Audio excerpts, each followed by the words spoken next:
Rewmi 24 TV. Bismillah dal leen ak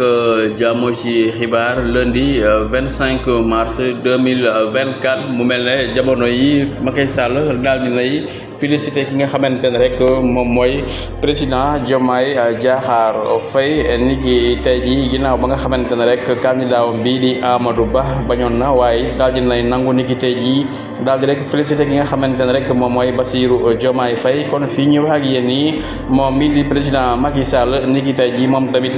daal dinay félicité ki nga xamante ne rek moom mooy président Diomaye Diakhar Faye mi nga xamante ne rek moom mooy 5e président Sénégal ni ki tey jii mu doon loo xam ne askanu Sénégal ñu bari ña ngay wax ne rek nii la ndax kat gàcce bu gàtt moom rek moo gën bu gudd